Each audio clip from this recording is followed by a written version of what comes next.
Kapiling na po natin sa linya ng ating komunikasyon si Dr. Emmanuel A. Onsay, CPA, Economist, and Assistant Professor dyan po sa Partido State University. So magandang umaga po, Sir Iboy. Welcome pong muli sa aming program. Bati muna kayo, sir, sa atin pong mga listeners and viewers. Magandang umaga po, Sir, Bombo Kier and Bombo Kim, at sa lahat po ng nakikinig sa Bombo Radyo. Das maray na aldaw po sa Tuya Gabos. Okay. So ito, unang tanong natin dito, Sir Iboy, kung halimbawa, Sir, artificial intelligence, yung magiging, sabi nga, magiging bagong kuryente ng ekonomiya ngayon. Handa na ba, sir, sa palagay po ninyo, sir, handa na ba ang Pilipinas dito o maiiwanan na naman tayo tulad ng nangyari sa ibang mga mga manufacturing, Sir Iboy? Opo, sir, napakagandang katanungan po, sir. Bago ko po sagutin yung tanong, siguro po bigyan ko muna ng parang background po yung ating mga viewers and listeners po tungkol sa artificial intelligence para po mas maunawaan po nila kung ano yung AI na tinatawag. Yung AI po or artificial intelligence, isa po itong uri ng teknolohiya or technology na kaya pong mag-isip, matuto o kaya magdesisyon na parang tao po gamit ang mga data, algorithm at computers. So sa madaling salita po, yung AI po, ito po yung tinatawag nating utak ng makina. Parang siya po yung brain of machines. Siguro po na-encounter naman po natin kung ano yung AI. Yung pinaka-familiar po, yung ChatGPT na kayang sumagot po at magsulat. Yung Google Map po, AI din po siya. Kadalasan nating ginagamit kapag naghahanap po tayo ng lugar o mga direksyon. Yung Facebook po, saka TikTok algorithm, AI din po siya. So makikita naman po natin, sir, na pag nag-i-scroll po tayo or nanonood po ng Reels or TikTok, laging may recommendation na binibigay sa atin si Meta base po sa ating mga previews na pinapanood. So AI din po yan. Pati po yung mga prediction ngayon sa weather, mga forecast po ng panahon, AI na din po siya. So hindi naman po ibig sabihin ng talino yung AI sa tao. Nakadepende pa rin po ito sa data at kung paano ginagamit ng tao. Kasi po yung artificial intelligence, isang tool lamang po siya. Nakadepende po ito sa tao kung saan niyo po gagamitin. Kung sa tama ba, or kung sa mabuti, or kung sa mali, o sa masama. Yung AI po, matagal na po siyang nagsimula, sir. Actually po yung AI, noong 1955 pa po siya na-develop. So, 1955 pa po. So, matagal na po. Ang formal birth po ng AI ay noong 1956 po.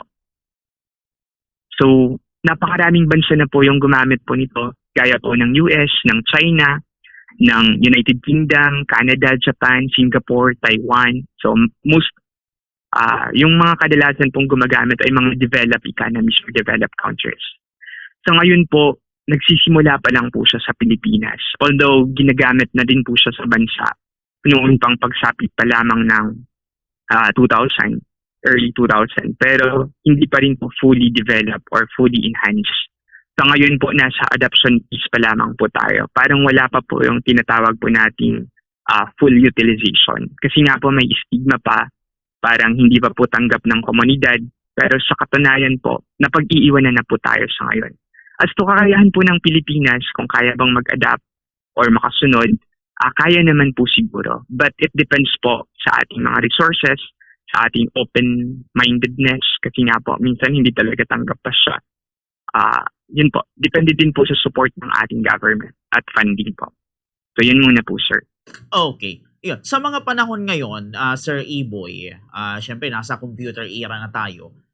Palagay nyo ba, sir, mas malaki ba ang tsansa na ang AI ang magpapataas sa sweldo ng mga manggagawa o magpapalala ito ng unemployment, Sir Iboy? Opo, sir. Napakagandang katanungan po tungkol po sa AI. Kung ano po ba yung epekto nito sa ating ekonomiya. Ganito po yan. Yung AI po, bagong makina po siya ng ating modern economy. So, kung matatandaan po natin, before may tinatawag tayong industrial revolution na kung saan po yung mga manual labor na replace po ng tinatawag nating mga machine noong 1800 po siya to 1900s. Sa ngayon po na nasa 21st century tayo, AI po yung magre-replace naman po sa mga machine. So magpapataas po ito sir ng productivity growth. Nagiging mas mabilis po yung trabaho, automated na po yung mga reports, nakaka-generate po tayo ng mga forecast, accounting, customer service, mga research assistance po. Kaya po mas tumataas po ang output kahit kaunti lang po yung oras. Kumbaga po, mas nagiging efficient and productive po yung trabaho kapag ginagamitan ng AI. Kaso, hindi lamang po ito positibo. May negatibong epekto din po ito. Kasi may tinatawag din po tayong labor displacement. Napakaraming trabaho po sir ang mawawala. Mababawasan po ng demand. Lalo na po yung mga tinatawag support. Yung tulad po ng encoding, mga basic customer support, paggawa po ng mga sulat, mga clerical work. So, kaya na po siyang palitan ng AI. Pero, may mga bagong jobs din po na maaaring maglitaw. Ang karamihan po dito tungkol po yung sa mga AI specialist, mga data analyst, mga prompt engineers, mga AI governance experts po, pati na din po mga VA, mga visual assistant po na gumagamit ng AI. So, nag-create pa din po siya ng additional jobs. Kaya bali po, may positive, may negative effect po. Magpapataas din po ang AI ng Okay. opo, sir. So, ito sir, Sige po. maisunod kong katanungan, para sa inyo sir, bilang isang economist, mas okay ba sir na mag-invest tayo sa AI upskilling ng worker o magbigay na lang ng ayuda sa mga displaced? Ano ba yung ROI nitong dalawa, Sir Iboy? Napakagandang katanungan po, sir. Lalo na napapanahon po siya sa ngayon. Mas mainam po yung sinabi niyo, sir, na mag-invest po tayo sa AI skills development. So kung ito pong mga unemployed po natin or itong mga fresh grad po natin, train po siya properly sa AI, mas magiging competitive po sila sa outside world po, sa ibang bansa, kahit dito po sa loob ng ating bansa. Kasi yung investment po sa AI, mag-yield po siya ng benefit in the long run.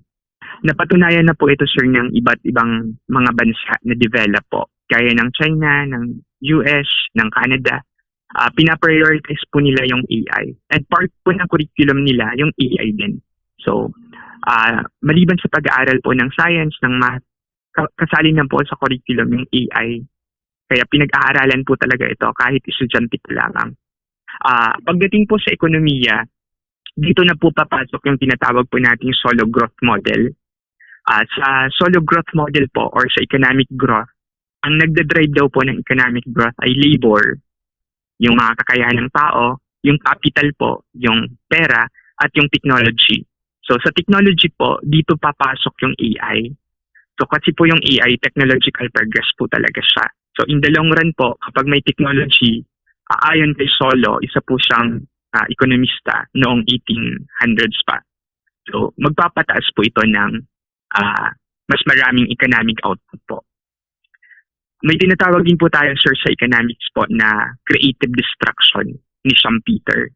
So, isang ekonomista din po siya. Ang argument niya po, kailangan magkaroon ng destruction creatively. At ito po yung tinatawag nating innovation. Kapag may innovation po like AI, mas magiging maayos po yung economic outcomes po natin. Kasi nga po, yung innovation, nag-create po siya ng new product, new services, new opportunities.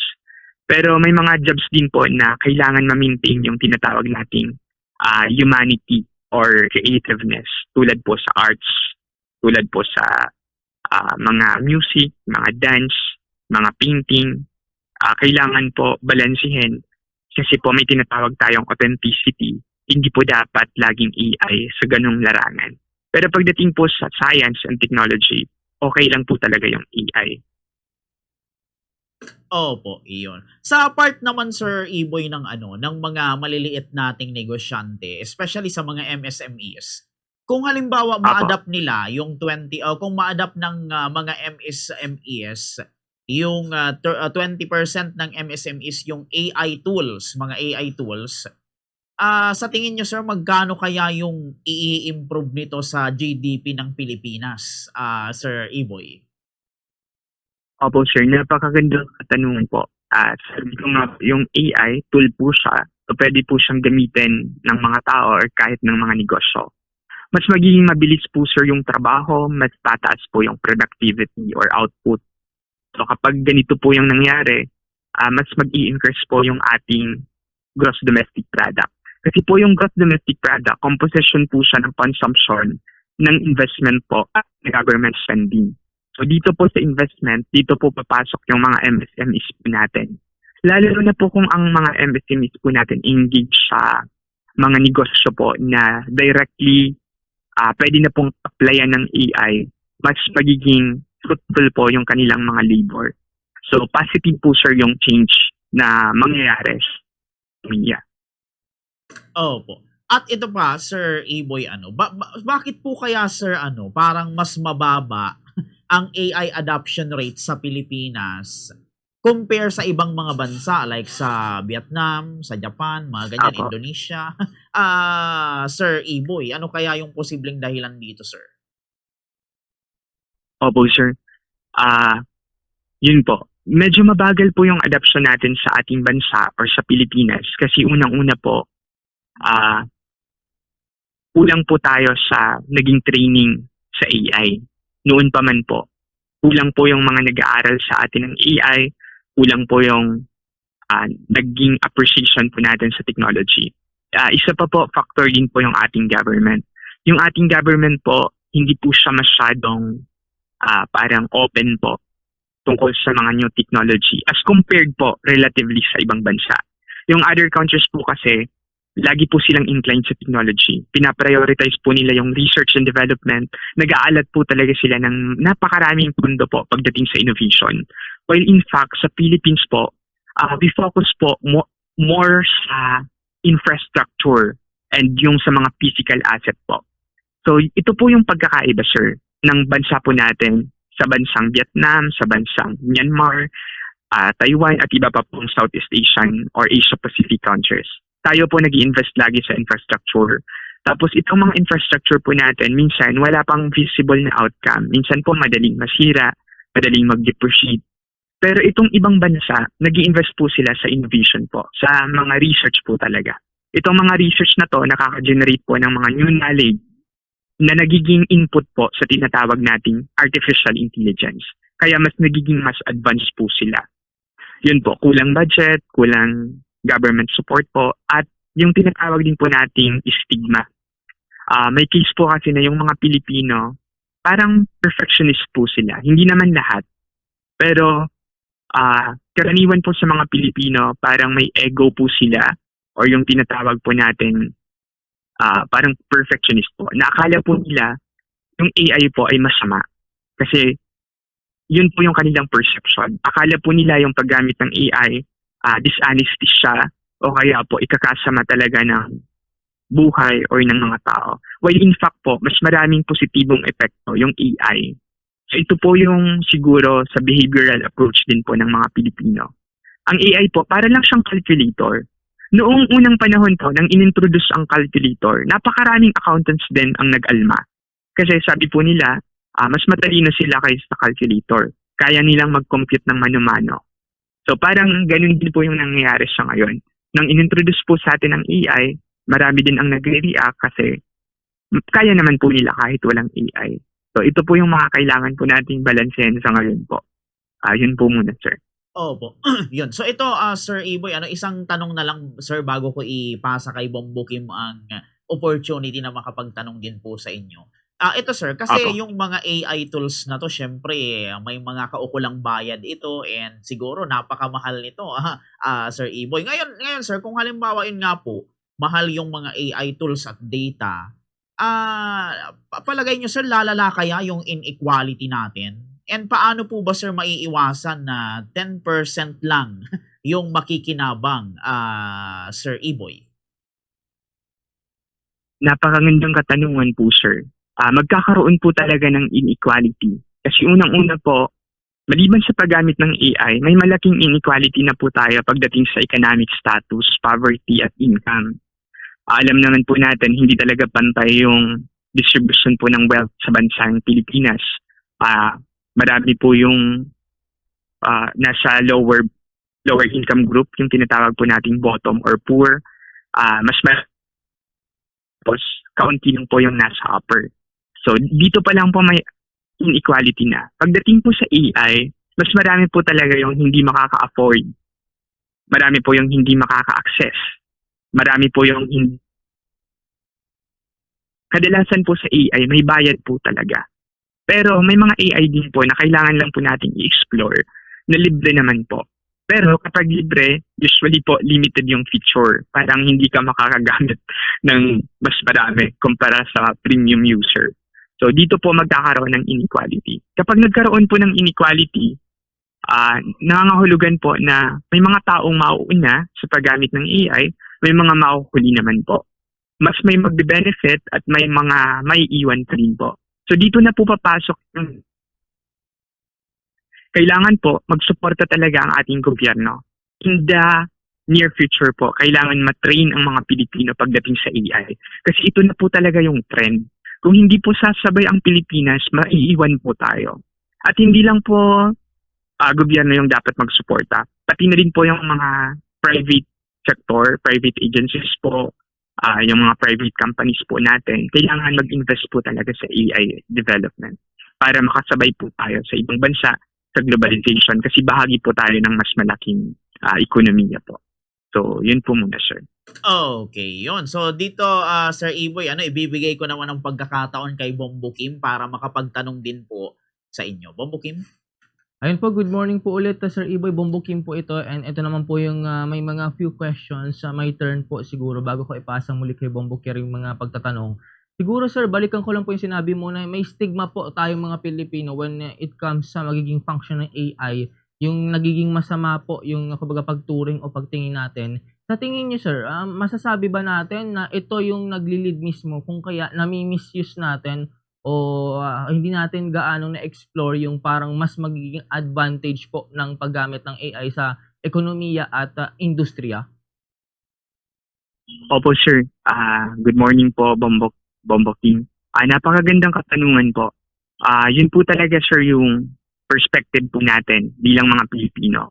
Maliban po sa good side na nare-recognize naman po natin, laging may stigma tayo or apprehension po or doubt tungkol sa AI, which is totoo naman po or good.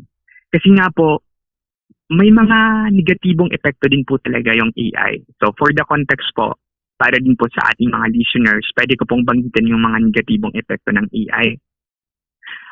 Kapag nagkaroon po ng job displacement, marami po yung mawawalan ng trabaho. So ito din po yung stigma na iniisip ng mga tao na kapag pinagpatuloy po natin ang paggamit ng AI, napakarami po ang madadagdag sa unemployment. Lumalaki po talaga yung inequality kasi iilan lang po yung may access sa AI. Tapos po, AI din po yung nag-generate ng mga fake news, mga deepfakes, tapos misinformation. Kaya nga po, ina-advocate po natin lagi na sa mga legit na media po, laging kumuha ng mga balita at information. Tulad po ng Bombo Radio na napakatagal na and mataas po yung reputation. Yung AI po, sir, nagbabiolate din po siya minsan sa tinatawag nating privacy and data security concerns. Kasi po may mga AI na kayang makakuha ng information kahit sa mga private account.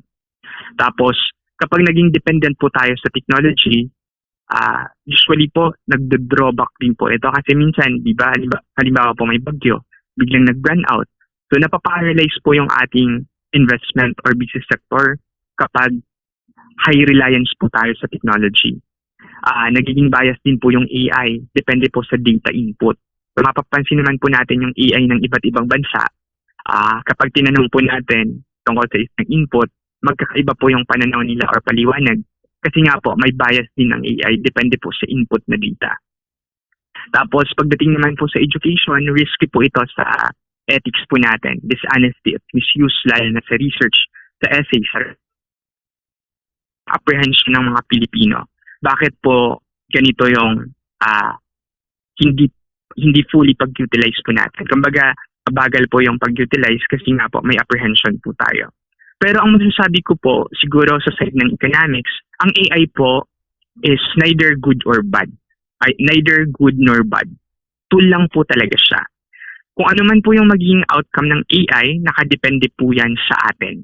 Nakadepende po sa gumagamit. Parang pera lang po siya. Pera is hindi naman po siya masama. Nagiging masama lang po siya, depende sa naggagamit, kung saan po siya ginagamit. Kapag may tamang regulation po, sir, education at ethical use, kumbaga may mga policies po talagang bansa natin, malaking tulong po ito sa development. Pero kapag profit-driven po yung AI, more on business po siya, tapos uncontrolled, magpapalala po ito ng social problems at inequality. Kaya ang maaari pong gawin ng ating gobyerno, gumawa po ng mga batas, policies, or orders po tungkol kay ito. At bilang Pilipino po, kailangan maging open-minded din po tayo. Yes, may mga masamang epekto, pero at the same time, may mga mabubuting epekto po. So, sana maging balanse po tayo lagi. Okay, sir. Siguro balikan ko din po yung isang nasabi ninyo na ito pong pamahalaan natin, sir, o ang ating gobyerno, hindi po siya open din po sa pag-explore nitong artificial intelligence na nagli-lead din kung kaya parang hindi tayo masyadong invested or knowledgeable sa paggamit po nitong AI. Siguro matanong ko lang, sir, kasi may mga babalitaan natin sa mga some news, kumbaga, parang may investment naman ng pamahalaan, pati si President Marcos, kumbaga, nire-recognize yung pag-examine ng hurdles kuno sa paggamit ng AI and the advantages. May mga summit, conference pa pong ina-attendan, minsan internationally para kumbaga magkaroon ng involvement sa pag-aaral o pag-integrate ng AI. Siguro we are interested to know, sir, bukod po sa may mga nasabi na din kayo, ano ba yung specific talagang kakulangan ng ating gobyerno na kumbaga, despite yung mga kumbaga nakikita natin sa media, sir, na yun nga, parang nag-i-invest naman sa AI ang ating gobyerno, hindi pa rin po siya sapat, Sir Iboy. Opo, sir, napakagandang katanungan po. Yun nga po, sir, na mga nabanggit mo, magandang hakbang po yun. Pero kung mapapansin po natin, yung ganoon pong mga steps or hakbang ng ating gobyerno, ngayon pa lamang po siya nagsimula or maaaring this past 5 years po mula pandemic po. Yung ibang bansa po kasi, sir, nag-start po talaga sila sa ganitong larangan noon pa po. So sabi ko nga po, 1955 pa may AI na. So mas na-develop na po ito ng iba't ibang bansa. Tapos pagdating po ng early 2000, gumagamit na po nito yung other countries at na-develop na po siya. So ngayon po, parang nakakarating pa lang siya sa Pilipinas. Magandang hakbang po yun na nagiging welcoming na po tayo sa technology at may mga initial investment po tayo. Sa ngayon po, yung mga investment po na yun, nakafocus po, sir, sa utilization and adoption. Pero wala pa po tayong investment po para sa mga development, para sa mga research. Meron naman po, pero relatively kung ikukumpara natin sa ibang bansa, mas mababa po ito. So, yung kakulangan po siguro natin, sir, yung mga tinatawag po nating AI infrastructure po, mga AI software, yung mga tools po na tayo na din po yung nag-develop or tayo na din po yung nag-produce or gumagawa po at nagre-reproduce. At sa ngayon po kasi yung AI sa bansa po natin, gawa po siya ng other countries na sinishare po sa atin or tayo po yung gumagamit. So, kulang pa po, sir, yung parang mga tayo po yung gumagawa ng mga AI po talaga. Although, widely ginagamit na din po yung machine learning po, saka deep learning. Isa rin po ako sa gumagamit nun sa research po namin. Yung kinuhulaan po namin or predict yung outcomes base sa data. Pero, yun, sana po magpatuloy yung suporta ng ating gobyerno. Mean to say, sir, sa kumbaga yung dahil we are way behind o beyond the past doon sa kumbaga katotohanan na kung paano mag-invest yung mga bansa natin sa AI, yun po yung sasabi natin na kumbaga kulang pa yung investment or yung kumbaga pagiging openness ng gobyerno at ng mga Pilipino. Pero sige, sir, next question ko po, siguro maisingit ko lang, gaano po ka-posible, sir, na kumbaga someday, eto medyo, yun nga, may mga conspiracy theory tayong tinatawag, kumbaga mapag-aralan na po nitong AI, yung kumbaga, yung pagiging human o yung humanity and yung pagkakaroon ng emotion to the point na someday na i-overtake yung sangkatauhan, sir, na kumbaga hindi na tayo yung if dun sa perspective may certain theory regarding that na tayo yung kumbaga nagdo-dominate sa sangkatauhan. Opo sir, napakagandang katanungan po yan. Yun nga po, hindi po natin sinasawalang bahala yung ganoong posibilidad kapag nagpatuloy po yung development ng AI. Kasi sa ngayon nga po, yung AI po natin, may tatlo po kasing classification ng AI. Yung narrow AI or weak AI. Tapos yung pangalawa po, yung general AI. Tapos yung pangatlo po, yung super AI. So sa ngayon po, yung AI natin, kahit yung AI ng mga developed countries po, makaklasify po natin siya as weak AI. Kasi ito po yung AI na isang task lang ang kayang gawin at the moment.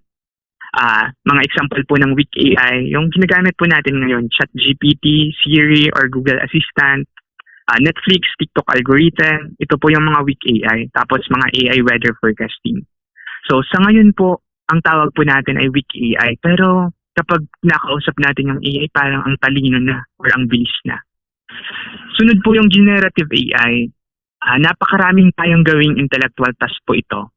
Marunong sa math, marunong mag-research, may emotion, may strategy, may creativity. Pero sa ngayon po, limited pa po ito. Theoretical pa. So hindi pa po ito fully na-develop. Pero ginagawa po ito sir ng other countries. May investment po sila dito. Napakalaking mga investment. Kaya sooner po, maaaring ma-develop itong mga general AI or ito pong mga AI na parang tao mag-isip at may mga emotion din po. Lalo na po itong super AI. Yung super AI po, ito po yung mga nakikita natin sa mga sci-fi movies. Mga hypothetical AI po ito na sinasabing mas matalino pa kumpara sa tao. Kung napapanood po ng ating mga listeners yung mga robot, yung mga ganoong pong palabas na pinapagana po ng AI, so hindi po yun impossible. Kasi kapag lalo pang na-develop yung ating technology, posible pong mangyari yung ganoong bagay. Posible din pong ma-replace yung sangkatauhan. Although, sa ngayon, parang conspiracy pa lamang po siya. Who knows in the future po. So, kaya ang kailangan pong gawin ng humanity sa ngayon, yung ating mga development, research at investment sa AI, pati na rin po sa robotics, kailangan po maayos po talaga.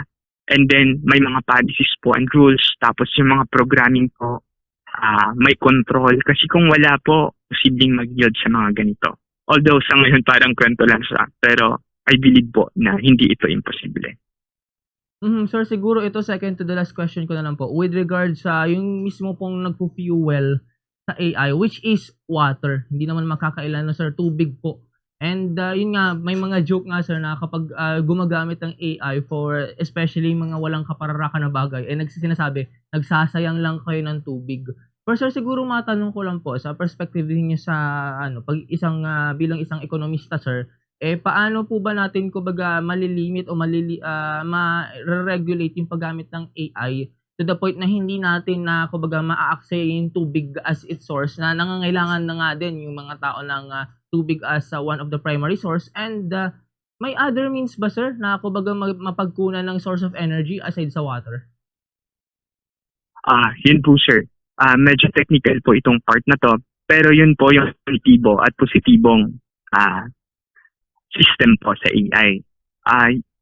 Kahit napakaraming positibong epekto po yung AI, yung pag-generate po nito or pagpapagana, may tinatawag po tayong huge consumption. Although bahagi po yung tubig at enerhiya, may part po na nakakasira po ito sa ating kalikasan or environmental degradation na tinatawag.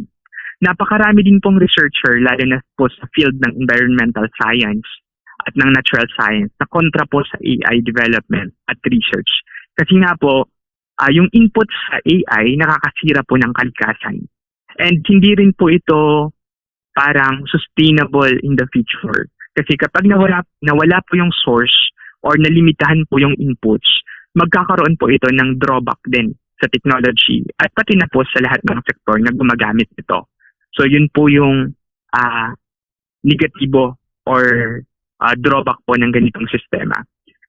Para po siguro malimit or mabawasan yung ganitong mga epekto, kailangan po talaga sir yung mga malinaw na policies, batas, mga ordinances po na pwede pong i-develop ng Pilipinas, hindi lamang po ng Pilipinas, pati na ng other countries po. Kasi hindi po natin maisasawalang bahala na nagkakaroon po talaga ng abuse, exploitation, tapos po overusage sa ganitong mga bagay. So sa ngayon po, wala pa pong general law or yung batas po talaga tungkol sa AI sa ating bansa. May nakita po ako parang proposed law, yung tinatawag nating panukalang bill. And yun po, kailangan po localized din yung implementation tapos yung mga policies po. Okay pa lang naman po yun kasi sa bansa po natin nagsisimula pa lang po tayo. Pwede po tayong mag-benchmark sa other countries na may mga existing laws and policies na po pagdating dito. So it's more on control po, sir, and policy. Yun po talaga yung main, yung pinaka pwede po natin gawin para makontrol yung mga ganitong epekto at systems. Ayun sir, kaya ako din na itanong yung sa tubig kasi water is part of our primary source na by definition nga po kasi ng economics, kumbaga yung management of resources, considering that limitado lang yung makuha nito and paano siya irarasyon or i-distribute ng maayos. So siguro last question ko na lang po Sir Iboy bago po tayo bumalik kay Sir Kier sa mga pagtatanong. Yaman din lang po na nabanggit natin yung policies. Sa tingin niyo sir as bilang ekonomista, ano dapat yung specific mechanisms na dapat ipatupad o i-enact ng ating gobyerno na kumbaga it's time na i-regulate yung AI and to limit, regulate pala kasi pag limit parang baka may restriction. To regulate its use without siguro sir kumbaga abridging sir yung tinatawag nating freedoms, yung mga certain liberties na binibigay o ini-incapacitate nitong AI, kagaya na siguro pati sa freedom of expression, freedom of speech, Sir Iboy. Opo, sir. Napakagandang katanungan po. Sa ngayon po na nag-develop na po ang ating bansa or nagsisimula na po dito sa tinatawag nating AI era, kailangan po may general AI law or policy po tayo. Ito po yung basic law na magdi-define po, magbibigay ng rights o di kaya po lilimit din sa paggamit po ng AI sa iba't ibang sektor, sa iba't ibang bagay. Kasi yung AI po, hindi lamang po sa isa. Napakarami pong AI and iba-ibang sektor may iba't ibang AI. So, ang best na policy po nito, yung general framework or policy po, tinatawag po nating umbrella policy na magsasaklaw po sa general concerns ng iba't ibang sektor or iba't ibang AI developers, providers, researchers, analysts, and others po. Pangalawa po, kailangan din po magkaroon ng policy na specific po sa isang sektor or specific po sa isang area, tulad po sir ng AI para sa disaster management and weather forecast. So dito po kailangan klaro din po yung ating policy or regulation, yung limitation, ano yung scope ng AI pagdating sa ganitong bagay. Kasi baka over-reliance sa AI, tapos nag-malfunction, may isang lugar pala na dadaanan ng bagyo tapos hindi po na-forecast. So, mga ganun po yung negatibong magiging epekto niya. Kaya kailangan po may policy din. And another thing po, yung pinaka-ginagamit po yung AI ngayon sa education, ChatGPT po for research. So, kailangan po may policy talaga yung school. May policy po yung mga university or CHED pagdating po dito. Pero sa ngayon po, wala pa pong policy. If I'm not mistaken po, ang may policy pa lang po tungkol sa AI use ay yung University of the Philippines po. Yung other schools po, kahit nga po kami, wala pa pong nakakraft na general policy or specific para sa aming university po. So ito po yung mga kailangan pong mapag-aralan at magawa soon. Kasi tumataas po yung mga academic dishonesty, yung mga misuse po, plagiarism, gamit po ng AI. So, yun po. Pati na din po yung mga policy po sa healthcare. Hanggang saan pwedeng gamitin ng AI sa health? Kasi baka AI na yung mag-opera tapos mali pala po or mag-prescribe ng gamot sa mga ganito pong concern. Tapos pangatlo po, kapag may umbrella framework na, may specific policy na po, kailangan po maayos po yung implementation. Kasi po kapag hindi maayos yung implementation, naapektuhan po yung adoption at utilization po ng iba't ibang sektor pagdating sa AI. So, sa ngayon po, parang napakahaba pang race or tama, race ng Pilipinas pagdating sa AI. So, nagsisimula pa po tayo. Hindi naman po tayong pinakahuling bansa pagdating sa AI, pero at least po, nakakasabay na po tayo. Gaya din po ng ibang bansa.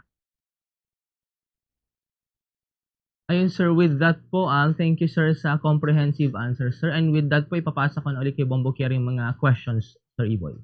Okay, balik sa Okay po, akin, sir. Sir Iboy, ito, isang isang tanong na lang sir bago tayo magtapos sa ating interview. Siguro sir, yung isang bagay, kung meron man na isang bagay na dapat matutuhan ng bawat Pilipino ngayong taon and sa mga susunod pang taon para hindi tayo sir mapag-iwanan ng artificial intelligence. Sir Iboy.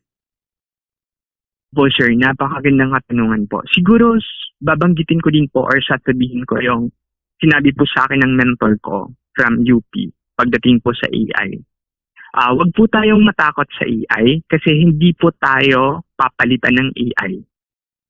Pero papalitan daw po tayo ng taong gumagamit ng AI. So, yun po yung parang masasabi ko po na pwedeng po i-apply sa lahat ng uri ng tao at sa lahat po ng community. So, wag po tayong matakot sa AI mismo. Matakot po tayo sa taong gumagamit ng AI. Kasi sooner or later, papalitan po tayo. Either sa work o either po sa mga ginagawa natin, matatalo po tayo kung wala po tayong basic skills pagdating sa AI. So, bakit ko po ito sinasabi? Ang ibig ko lang mong pong sabihin, hanggat maaari po, pag-aralan po natin yung mga basic features ng AI. Kung para saan po ito, paano ginagamit, paano po natin magagamit sa ating current work, para kahit paano po makasabay tayo. Kasi kung hindi po tayo makasabay, alam naman po natin, may kasabihan din si Charles Darwin na kapag hindi tayo responsive sa changes, mapag-iiwanan po tayo or matatalo. So yun po sir.